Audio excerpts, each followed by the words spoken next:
April 2025, my vacation finally started after graduating from senior high school. School's out kaya naman makakapagbabad na sa mga online games, syempre pati sa pagpupuyat. Akala ko meron lang akong 2 months para mag-relax.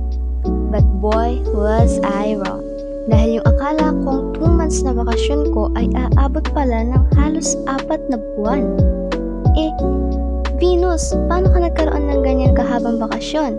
Di ba dapat masaya ka since marami kang time na gawin mga gusto mo? I mentioned in my first vlog that I'm starting college soon and my university usually starts classes in August. So from April to late August, I'm still on vacation. Kung iniisip nyo na masaya, well, masaya naman talaga. At first, because after a while, I started running out of things to do.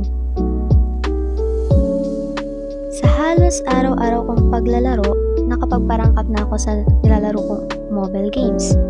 Babad din sa TikTok, Instagram Reels, YouTube Shorts at Facebook. Minsan, di ko na namamalayan madaling araw na pala.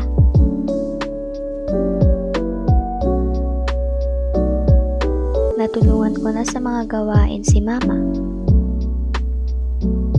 I binge watch all the shows on my watch list. Minsan nga, paulit-ulit na lang eh. Nalinis ang kwarto ko.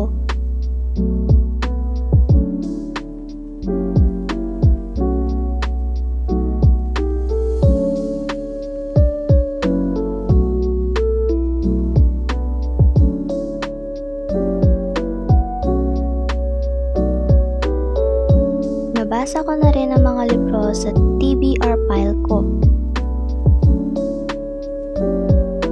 At higit sa lahat, napagtripan ko rin mag-online shopping na halos every week may dumadating na parcel sa amin.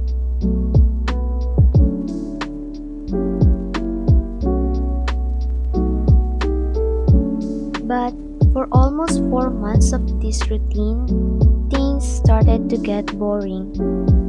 On the bright side, I'm still thankful for the break. It allowed me to relax and discover new things I didn't think I was capable of.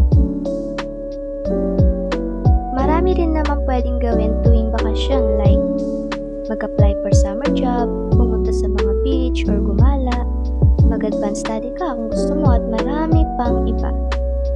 Ang mahalaga ay huwag nating i-take for granted ang pagkakaroon ng bakasyon.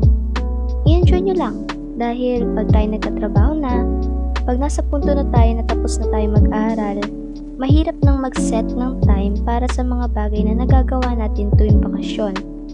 And it is also a great time to learn new things, change ourselves, and spend time with our family. Let's make the most of this time to focus on ourselves and recharge. That's all for this video. Thank you for watching. Ciao!